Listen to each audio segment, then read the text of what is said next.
Camp 14, or Kachon Political Prison Camp, is one of North Korea's most infamous and secretive prison camps. Hidden in South Pyongan province, it's surrounded by mountains and rivers, isolating it from the world. Established in 1965, Camp 14 is synonymous with suffering and brutality. Satellite images and defector testimonies reveal a place where human rights are utterly annihilated. Many who enter Camp 14 are never seen again, a living nightmare and a stark reminder of the regime's cruelty.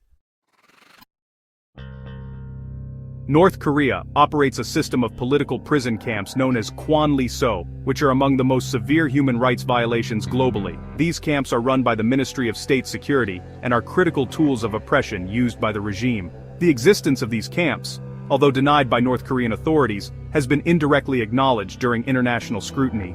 They are described as re-education facilities, a euphemism that belies the brutal reality within. Camp 14 stands out as particularly notorious due to its size and the severity of its conditions. It is part of a network of camps designed to instill fear and obedience among the population. These camps are not just prisons but rather instruments of terror, where political dissenters, real or imagined, are sent to be silenced. The harsh conditions are intended to break the spirit and ensure that no dissenting voice can rise against the regime. The purpose of these camps extends beyond punishing individuals. They serve as a warning to the entire population. The knowledge that a single misstep can lead to a lifetime of suffering in places like Camp 14 ensures compliance through fear. This system has evolved over decades, becoming an integral part of the regime's strategy to maintain control over its people. One of the most chilling aspects of North Korea's prison camp system is the guilt by association policy. This draconian rule means that not only the perceived offender, but also their family members can be imprisoned. The rationale behind this is to eliminate any potential threat to the regime, by ensuring that entire family lines are incapable of dissent. This policy has led to the incarceration of countless innocents, guilty only by association with someone deemed an enemy of the state. The criteria for imprisonment are alarmingly vague and can include actions as innocuous as listening to foreign broadcasts or criticizing the regime. Once targeted, individuals and their families are often arrested without warning, tried without due process, and sent to places like Camp 14 without hope of release. This creates an environment of paranoia and fear, where anyone can become a target at any time. This policy has devastating consequences, as families are torn apart, and entire generations are raised in the brutal environment of the camps. Children born in these camps inherit the punishment for crimes they never committed, growing up in a world devoid of freedom and basic human rights. This systemic brutality ensures that the regime's power remains unchallenged, as the fear of collective punishment stifles any potential dissent. Daily life in Camp 14 is characterized by relentless hardship and inhumane treatment. Inmates are subjected to forced labor under extreme conditions, often working from dawn until dusk in mines, farms, or factories. The work is grueling, with little regard for the safety or health of the prisoners. Malnutrition is rampant, as food rations are meager and insufficient to sustain even minimal health. Punishment in Camp 14 is severe and often arbitrary.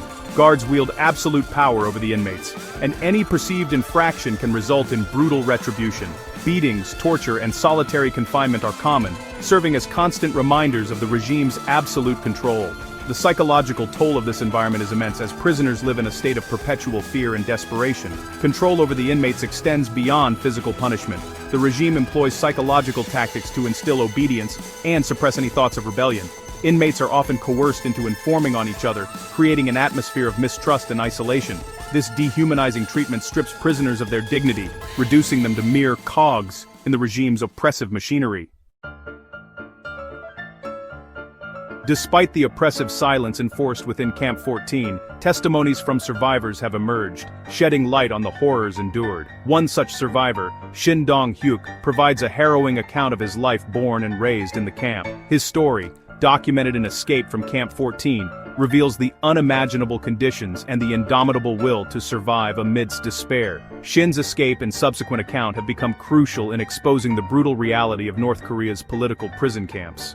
Shin's testimony describes a childhood devoid of love or family bonds, where betrayal was a survival tactic.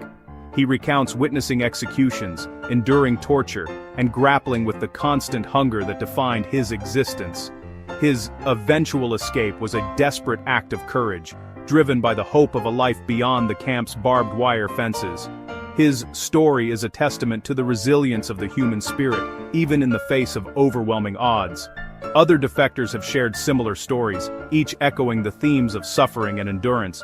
These accounts are vital in understanding the full scope of the human rights abuses occurring within these camps. They also serve as a call to action for the international community to address these atrocities and hold the North Korean regime accountable.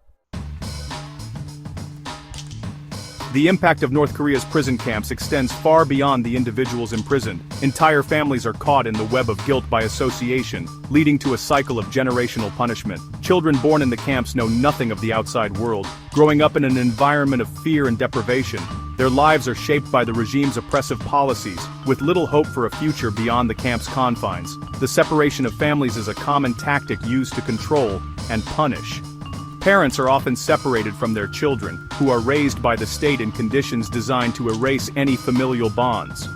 This systematic destruction of family units serves to further isolate individuals and prevent any collective resistance against the regime. The psychological scars left by this experience are profound, affecting survivors long after they have left the camps. The trauma of incarceration and the loss of family connections create lasting emotional and mental health challenges. These experiences underscore the urgent need for international intervention to address the human rights violations occurring in North Korea's prison camps. In recent years, there have been significant developments regarding North Korea's political prison camps. Satellite imagery and defector testimonies have provided detailed insights into the current state of these camps. Reports indicate a reduction in the number of prisoners, attributed not to human rights improvements but to inmate deaths and the closure of some camps. Despite these changes, the conditions within the remaining camps, including Camp 14, remain dire. International awareness and condemnation have increased, with organizations like the United Nations highlighting the severe human rights abuses occurring within these camps. In 2025, North Korea indirectly acknowledged the existence of its political prison camps during a UN review, marking a small but significant shift in its official stance. This acknowledgement provides a glimmer of hope for future reforms, although substantial changes remain elusive. The international community continues to call for North Korea to dismantle its prison camp system and improve human rights conditions. Pressure from global powers and human rights organizations is crucial in maintaining awareness and pushing for change. Despite the challenges, these efforts represent an important step toward holding the North Korean regime accountable for its actions. The existence of Camp 14 and other political prison camps in North Korea is a stark reminder of the regime's ongoing human rights abuses. These camps are sites of unimaginable suffering, where individuals are stripped of their dignity and subjected to relentless brutality. The stories of survivors like Shin Dong-hyuk highlight the urgent need for international intervention to address these atrocities and bring about meaningful change. Raising awareness about the conditions within these camps is crucial in mobilizing global action. The international community must continue to advocate for the dismantling of North Korea's prison camp system and hold the regime accountable for its human rights violations. This requires a concerted effort from governments, human rights organizations, and individuals around the world. Ultimately, the goal is to ensure that the voices of those silenced by oppression are heard, and that justice is served.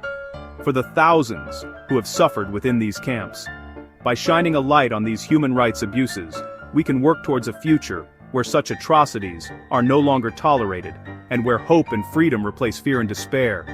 It is a call for awareness, for action, and for change that must not be ignored.